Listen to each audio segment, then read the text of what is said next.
अध्यक्ष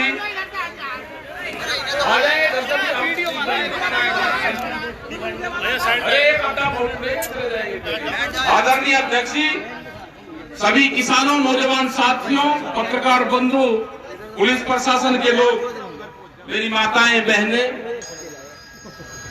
यहाँ पे आज जो प्रोग्राम होना था 17 तारीख को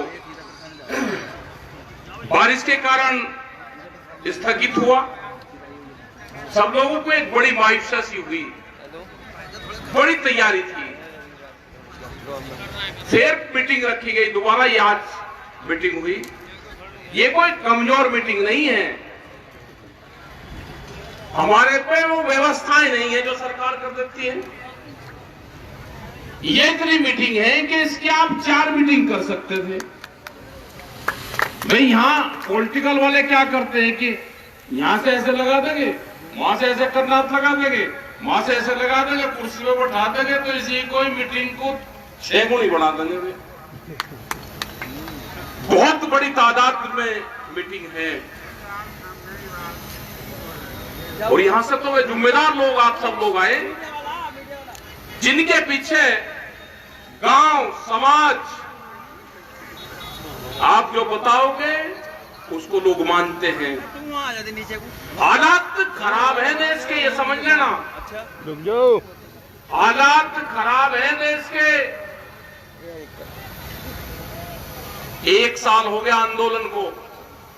दिल्ली के अंदर एलिगेशन लगाने से अलग कोई काम वहां की सरकारें नहीं कर रही। एलिगेशन पे एलिगेशन लगाते हैं। अगर सरदार वहां पे आए तो उनको खालिस्तानी बताया गया, अगर मुसलमान वहां पे आए तो पाकिस्तानी बताया गया। अगर कोई भी देश में आंदोलन करता है, अगर यहां के लोग आए तो कह लगे ये जाटू का आंदोलन है। मतलब एक बिरादरी को दूसरे से तोड़ने का काम ये सरकारें करती है। इसने उत्तर प्रदेश के अंदर दंगे करवाए, यहां पे हिंदू मुस्लिम करवाए उत्तर प्रदेश में। ये हरियाणा के अंदर गए तो जाट और नॉन जाट की राजनीति करी। ये गुजरात के अंदर गए तो पटेल और नॉन पटेल की राजनीति की। ये महाराष्ट्र के अंदर गए तो मराठा और नॉन मराठों में झगड़ा करवाया। ये तोड़फोड़ में विश्वास रखते हैं ये सरकारें। ये बिहार के अंदर गए तो लालू प्रसाद का परिवार तोड़ा इन्होंने। ये उत्तर प्रदेश में आए तो मुलायम सिंह के परिवार को तोड़ा गया। ये हरियाणा के अंदर गए तो चौटाला परिवार को तोड़ा, उनके टुकड़े टुकड़े करे। ये आरएसएस के लोग अगर किसी परिवार में बटेंगे, अगर 4 भाई होंगे तो उसमें तोड़फोड़ करेंगे। इनसे बच के रहना, इनसे खतरनाक आदमी नहीं हो सकता। अभी नई भर्ती चल रही है, जो मेरे नौजवान पढ़े लिखे हैं, आईएएस पढ़ लिख के बहुत लोग समझते हैं कि मेरा लड़का कलेक्टर बनेगा। अब नहीं बनेगा कलेक्टर। नए आईएएस भर्ती कर रहे हैं, बगैर पेपर के आईएएस बनेंगे देश में। करीब 40 के आसपास बना दिए गए और 350 से ज्यादा और बनेंगे। जितनी भी नौकरियां हैं, अगर उन्होंने आरएसएस के ट्रेनिंग कर रखी है तो वो आदमी वहां पर नौकरी पे जाएगा। इन मंत्रियों की इनकी कोई हैसियत नहीं है। उनके घर पे जितने भी दिल्ली उत्तर प्रदेश में जहां जहां इनकी सरकारें हैं, एक मंत्री के घर पे नागपुर से आदमी तय होता है कि वो तुम्हारे घर में रहेगा। उसके खाने पीने का इंतजाम करोगे, तुम्हारे ऑफिस में एक अलग से आदमी रहेगा। किसी मंत्री की हिम्मत ये नहीं है कि वो कोई सिफारिश और कोई फोन भी कर दे। जिन्होंने अपने ही पार्टी के लोगों को घरों में बंद कर दिया हो, कहां है लाल कृष्ण आडवाणी, कहां है मुरली मनोहर जोशी, उनसे बयान दिलवाओ। जिसने पूरे मीडिया के ऊपर हुकूमत ने कब्जा कर लिया हो, कैमरा और कलम पे बंदूक का पहरा हो, उस देश में कुछ नहीं हो सकता। पूरी संस्थाओं पे कब्जा हो चुका है देश के। नशे अभी 1-1.5 महीना पहले, 2 महीना पहले रिपोर्ट आई, अधिकारियों से संपर्क हुआ उनका, उन्होंने कहा कि 5 ग्राम हेरोइन जो ड्रग्स है उसको रखने पे कोई कानून नहीं बनेगा। कहां ले जाना चाहते हैं देश के नौजवान को? एक अपने ही आदमी से एक PIL सुप्रीम कोर्ट में डलवाई गई। ये 5 ग्राम जो ड्रग्स हैं उसको रखने की परमिशन दे दी जाए। कहा जाएगा देश का नौजवान? 21,000 करोड़ रुपए की ड्रग्स देश में आई, वो किस बंदरगाह पे आई? वो बंदरगाह अडानी का था। 21,000 करोड़ रुपए की एक खेप वो आदमी ला सकता है जिसके पास में कई लाख करोड़ रुपए की प्रॉपर्टी होगी, और वो देश में गिने चुने 4 से 5 आदमी हैं। क्या ड्रग्स के नशीले पदार्थों के कारोबार में ये लोग देश में नशा फैलाना चाहते हैं? क्या भारत सरकार नशे के कारोबार को बढ़ाना चाहती है? क्या नशे से देश के नौजवान को बर्बाद करना चाहती है? अगर दिल्ली में आंदोलन चल रहा है तो अलग अलग तरह के एलिगेशन लगाए गए। देश का नौजवान आंदोलनों से ना जुड़े, उसको तोड़ने का काम करा जा रहा है। बहुत से बीजेपी के लोग, उनकी तो सरकार ही नहीं है, उनकी तो सरकार ही नहीं है, लेकिन फिर भी बहुत से लोग ये कहते हैं कि आंदोलन चला हुआ है, आंदोलन खत्म क्यों नहीं होता? बातचीत के माध्यम से खत्म हो जाना चाहिए। मैं उनको बताना चाहता हूं, जो भगत लोग हैं, जो उस विचारधारा के लोग हैं, वो सबसे पहले अपना 10 साल पुराना ट्रैक्टर सड़क पे खड़ा करके आओ कि मैं भारत सरकार के कानून को मानता हूं।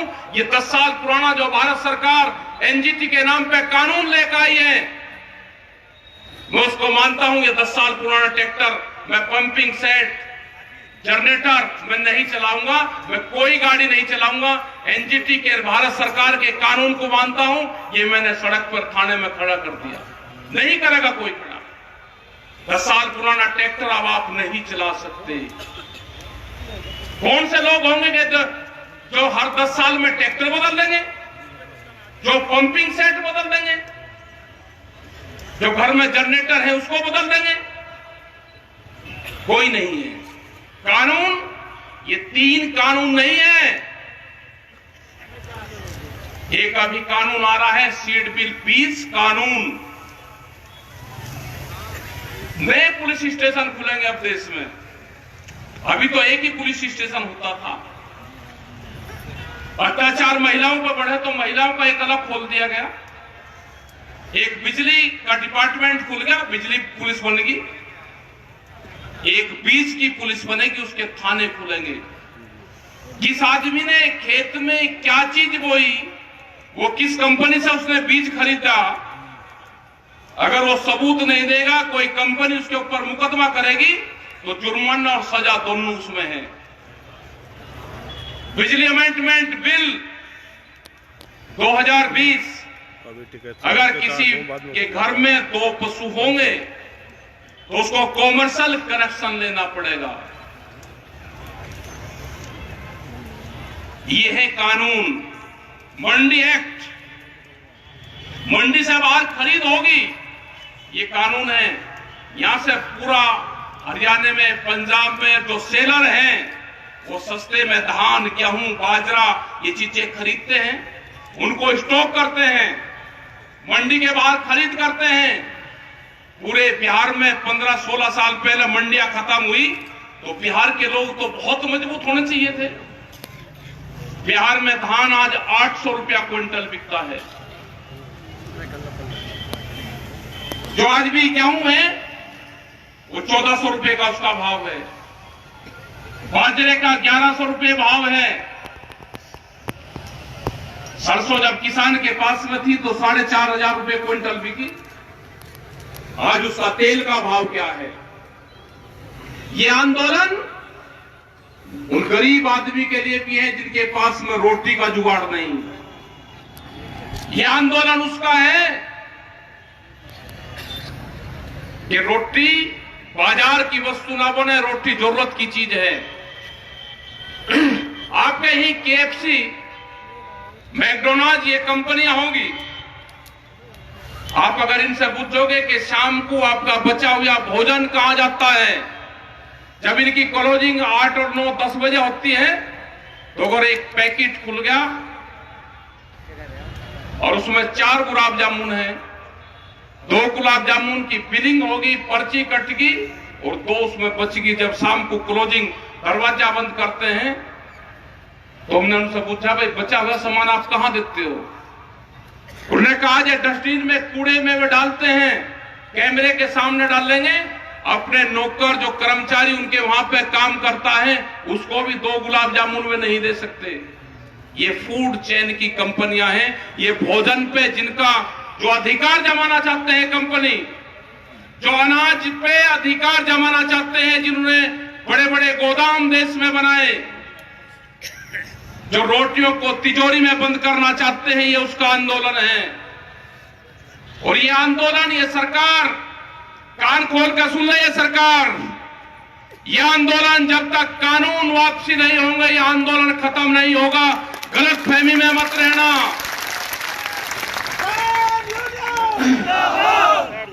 तुम्हारा इलाज बंगाल के अंदर करा, जो दवाई देनी थी वो बंगाल के अंदर तुमको दवाई दी, तुमको इलाहाबाद में हरियाणा के अंदर दवाई दी।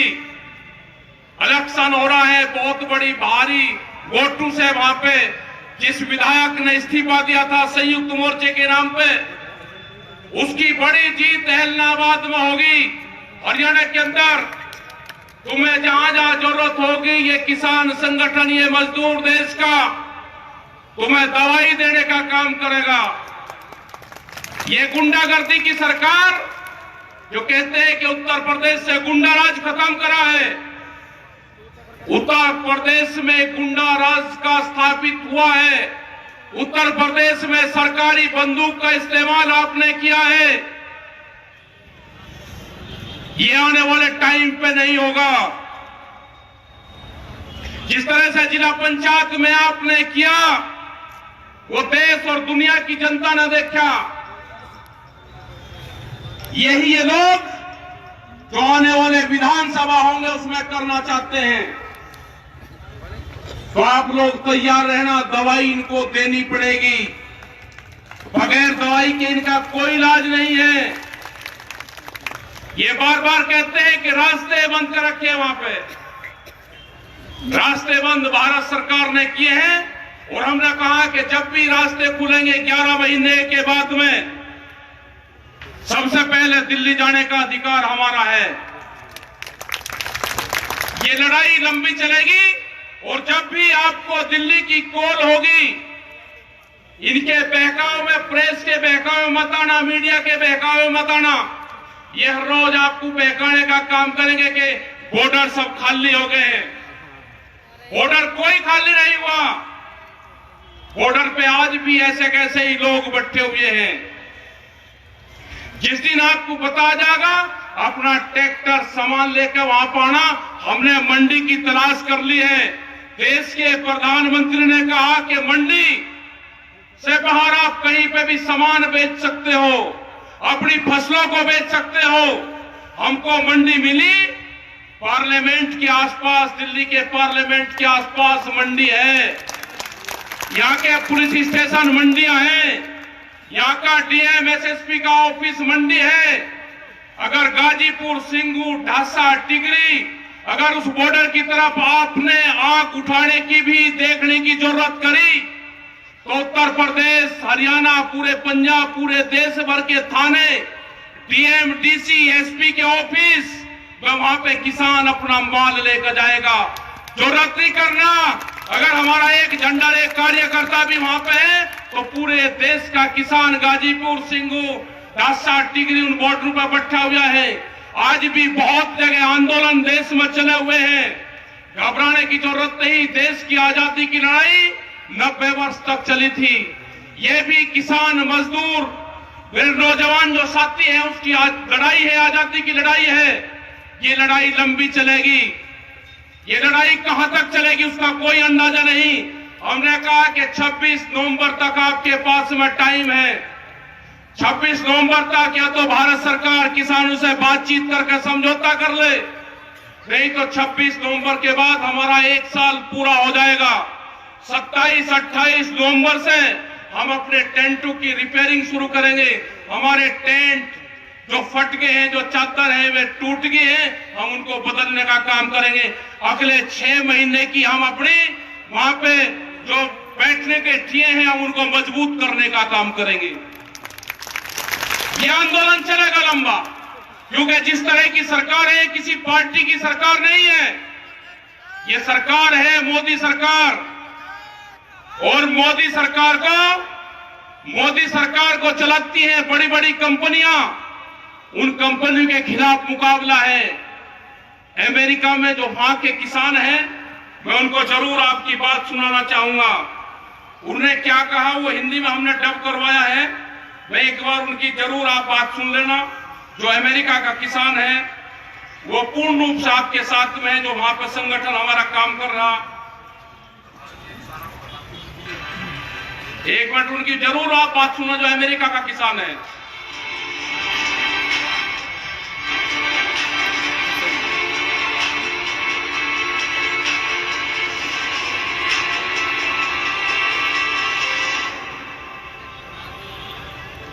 मेरा नाम मिस्टर डेविस है। मैं मिसौरी का एक रिटायर्ड फौजी और किसान हूँ। मैं भारतीय किसानों को बताना चाहूंगा कि मुझे उन पर बहुत फक्र है। उनका फैसला बिल्कुल जायज है। हम भी भारत के किसानों के एकदम साथ हैं। हम उनके संघर्ष को समझते हैं और उनकी मुश्किलों को भी। हम भारत के किसानों पे बहुत गर्व करते हैं, जो अपने हक के लिए, जो अपनी इज्जत के लिए सरकार के खिलाफ जबरदस्त संघर्ष कर रहे हैं। मुझे फख्र होता है भारत के किसानों में। अमेरिका में तो विरोध करने के लिए किसान ही नहीं बचे हैं। मैं भारतीय किसानों की दाद देता हूँ कि आपने अपनी आवाज बुलंद की है। मैं एक युवा किसान और एक मजदूर भी हूँ। हिंदुस्तान के लोगों को मेरा कहना है कि कायम रहो, आप जीतोगे, एकजुट रहो। मेरा भारत के लोगों को यही संदेश है कि अपना संघर्ष जारी रखो और अपनी खेत खलियान अपने हाथ में रखो। मेरा संदेश किसानों के लिए यही है कि आप अपना संघर्ष जारी रखो। हमारी लड़ाई एक ही है, हम आपके साथ हैं। यही एक मौका है। एक बार कंपनियां घुस गए तो वो और मजबूत हो जाएंगे, उनसे छुटकारा पाना मुश्किल होगा। अमेरिका में ऐसा ही हुआ है। कॉरपोरेशंस आपका भला करेंगी, ऐसी बकवास पे यकीन मत करना। ऐसे झूठे सपने वो हमें सालों से दिखाते आ रहे हैं। हम दुनिया का पेट भरते हैं। अजीब बात है, मिसौरी में हर 5 में से 1 बच्चा भूखा सोता है। वो उसे क्यों नहीं खिलाते? अमेरिका में किसान मुश्किल से ही गुजारा कर रहे हैं। जिस राह पर सरकार, कंपनियां जा रही हैं, वो हम भुगत चुके हैं। हमारे किसान ये सब देख चुके हैं, इसलिए वे भारत के किसानों को सावधान करना चाहते हैं कि ऐसा मत होने दें। सच बात तो ये है कि अमेरिकी किसान मायूस हो चुका है, उन्हें कुचल दिया गया है, वो थक चुके हैं। भारत की तरह यहाँ भी वो खुदकुशी कर रहे हैं। जो बच्चे कुछ किसान हैं वो कंपनियों से डर कर रहे हैं। ये अमेरिका के किसान थे जिनका ऑडियो जो इंग्लिश में था वो हिंदी में डब करवाया गया, वो सुनाया गया। और पूरी दुनिया की ये लड़ाई है। ये अकेले भारत की नहीं है। ये हालात पूरे देश में हुए हैं, पूरी दुनिया में हुए।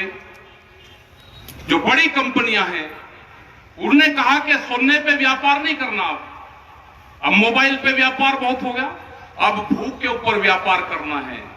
भूख 1 साल में आदमी को 700 बार लगती है, और सुनना जो महिलाएं पहनती हैं वो 1 साल में 17 बार पहनती है। तो भूख पे व्यापार करने का इन बड़ी कंपनियों ने ठान लिया है। आपकी जमीनें जाएंगी, ये इसमें नहीं लिखा हुआ है कॉन्ट्रैक्ट में, लेकिन जो हालात बने हुए हैं, फसलें हम दिन के उजाले में भी नहीं बेच पाते, और जमीनें हम रात को भी अगर पैनामा करना चाहें तो जमीनें हमारी बिकती हैं। अपनी जमीन बचानी है, अपनी फसल और नस्ल बचानी है, तो इस आंदोलन का हिस्सा बनो। अगर ये आंदोलन फेल होगा तो आने वाले टाइम पे नहीं कि कोई दूसरा आंदोलन कोई खड़ा हो जाएगा।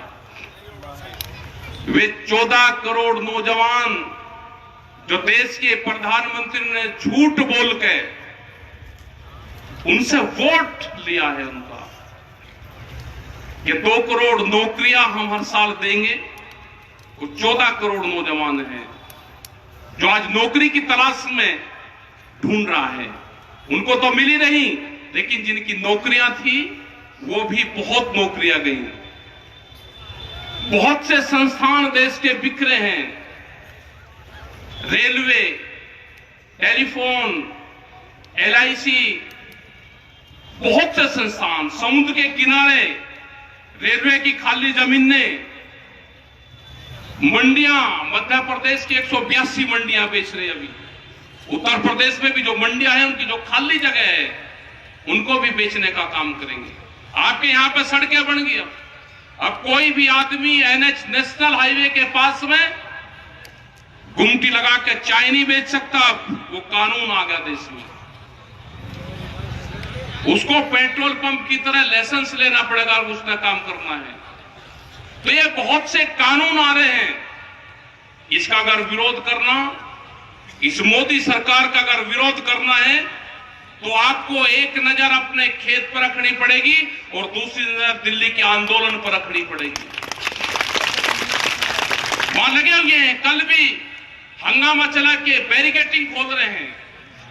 बैरिकेटिंग खोल ले, हमने एम्बुलेंस को जाने दिया जो भी वहां पे गाड़ियां आ रही है, लेकिन अपने पक्के टेंट भारत सरकार ने अपनी सीमा में लगा रखे हैं। वे अपनी सीमा से टेंट हटाएंगे तो हमारा भी दिल्ली जाने का रास्ता साफ होगा। एक भी गाड़ी, ये प्रेस के लोग हैं, हम एम्बुलेंस दूसरी गाड़ियां निकलवाते हैं, लेकिन अगर एक भी गाड़ी झंडा लगी किसानों की एक कार भी जाती है तो वह दिल्ली में प्रवेश नहीं कर पाती। ये कैसे बॉर्डर खुले हैं? ये पूर्ण रूप से देश के किसानों को, देश की जनता को भ्रमित कर रहे हैं। हम चाहते हैं कि बॉर्डर खुले, हम लोग भी पार्लियामेंट के आसपास, दिल्ली के मॉल के आसपास अपनी फसलों को बेच सकें, अपनी बात भारत सरकार को कह सके।